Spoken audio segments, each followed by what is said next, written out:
Hello बच्चों, second year class का botany का फर्स्ट जो चैप्टर है वो है रिप्रोडक्शन इन फ्लावरिंग प्लांट। ठीक, जो फ्लावरिंग प्लांट होते हैं ये एंजियोस्पर्मिक फैमिली को प्रेफर करते हैं और इनमें जो रिप्रोडक्शन होता है वो दो अवस्थाओं को प्रेफर करता है। पहली अवस्था होती है स्पोरोफाइटिक और दूसरी अवस्था होती है गैमेटोफाइटिक।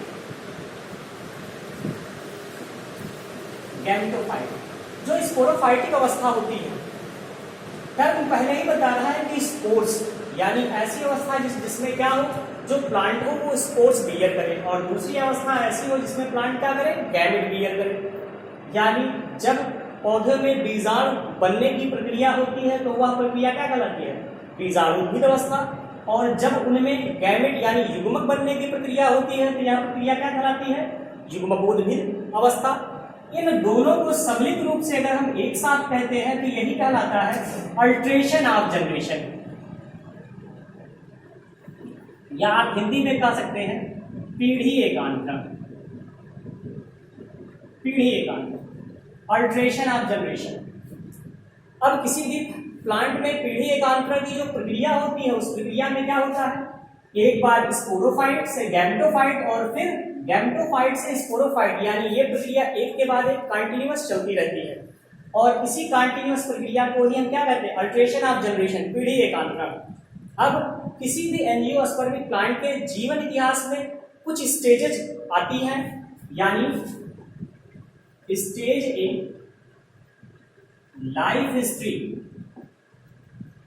यानी जीवन इतिहास में जो प्रावस्थाएं आती हैं वो कौन कौन सी हैं।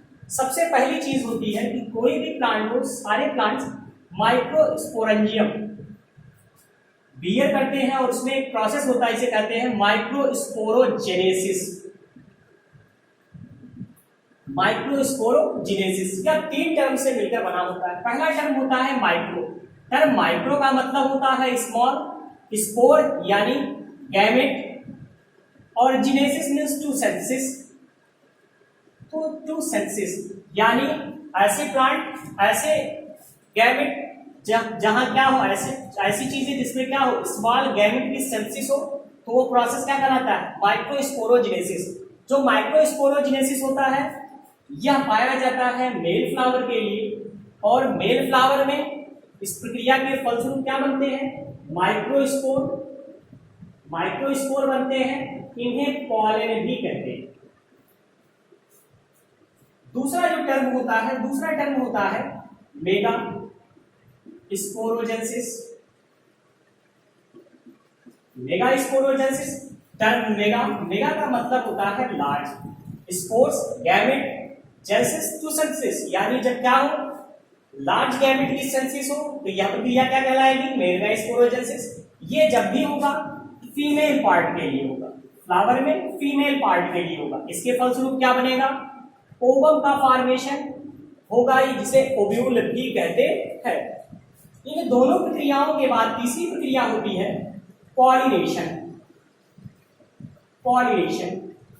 पॉलिनेशन क्या है, किसी भी प्लांट में जो पॉलन बना हुआ है उस पॉलन का फ्लावर के स्टिग्मा पार्ट पर पहुंचने की प्रक्रिया ही क्या कहलाती है, पॉलन, यानी transfer of pollen from anther to stigma. ऐसे फिगर के माध्यम से समझिए।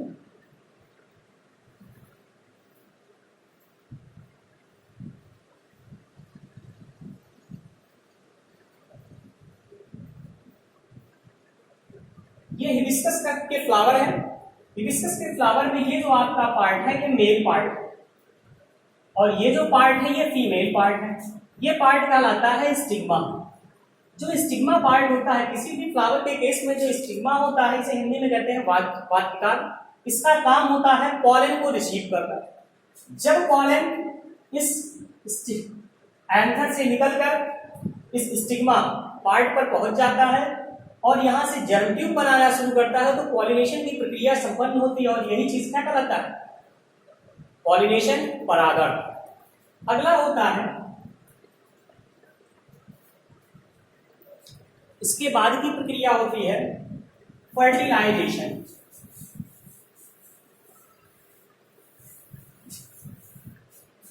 यानी फर्टिलाइजेशन फर्टिलाइजेशन होता है तो कहते हैं मिक्सिंग ऑफ गैमेट्स, यानी जब मेल से और फीमेल से n number of gametes transfer होकर आपस में फ्यूज होते हैं तो इससे 2n जाइगोट का निर्माण होता है। तो यह जो प्रक्रिया है, यह प्रक्रिया क्या कहलाती है? यही प्रक्रिया कहलाती है फर्टिलाइजेशन। फर्टिलाइजेशन फिर इसके बाद की जो प्रक्रिया होती है उसको बोलते हैं एम्ब्रियो जेनेसिस। टर्म पहले आ गया एम्ब्रियो। एम्ब्रियो यानी आफ्टर जाइगोट स्टेज, और जेनेसिस यानी टू सेंसिस, यानी जाइगोट से जब एम्ब्रियो की सेंसिस होती है तो यही प्रोसेस क्या कहलाता है? Embryo genesis. हिंदी में इसी को कहते हैं भ्रूणोद्भव। अब किसी भी फ्लावर के केस में फ्लावर के पार्ट कौन कौन से हैं, यानी different part of flower, different part of flower. अब देखें फिगर के माध्यम से इस चीज को।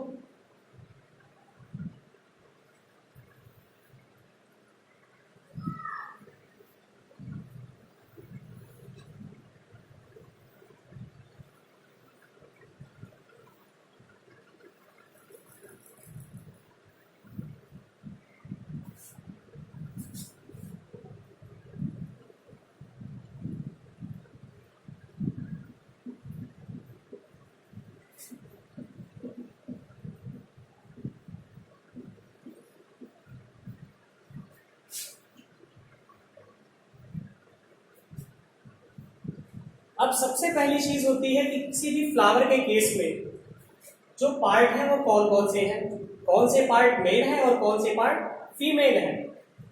तो किसी भी प्लांट की कंडीशंस में जो प्लांट होता है उस प्लांट में जो फ्लावर होता है, फ्लावर का वह एंड जो प्लांट से जुड़ा रहता है उस एंड को हम कहते हैं पेडिसिल। इसी को हिंदी में कहते हैं पर्ण पुष्प वृंद। इसके बाद का जो भाग होता है ये भाग कहलाता है थैलेमस।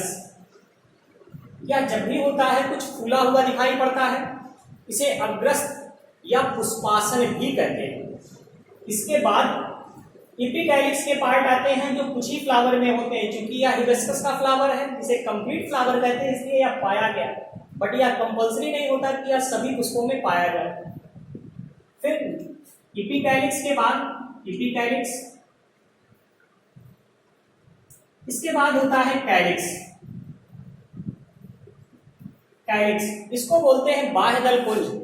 यह एक चक्र में पाया जाता है जिसकी संरचना अलग अलग पुष्पों में अलग अलग होती है।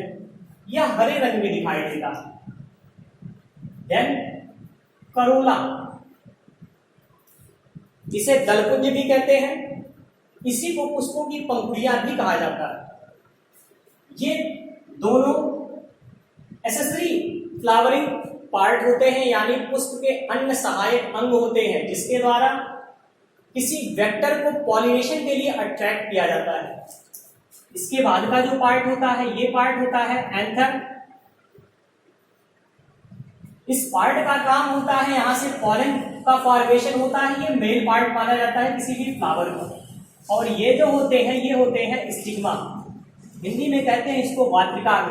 ये किसी भी फ्लावर के केस में फीमेल पार्ट में एसेसरी पार्ट आता है। स्टाल का काम होता है कि स्टिग्मा के पॉलन परसीव करने के बाद पॉलिनेशन की प्रक्रिया में बने हुए जर्म ट्यूब को पास करना, कहां तक? ओवरी तक या गायनोशियम तक। ये फ्लावर के अलग अलग पार्ट हो गए। अब फ्लावर में क्वेश्चन होता है कि एंड्रोशियम और गायनोशियम कहाँ पाए जाते हैं, जो मेन रिप्रोडक्टिव पार्ट होते हैं। तो जो फ्लावर में एंड्रोशियम होता है वो यहाँ पर, और जो गायनोशियम है वो यहाँ पर। गायनोशियम मेल फीमेल पार्ट माना जाता है, जबकि एंड्रोशियम मेल पार्ट माना जाता है।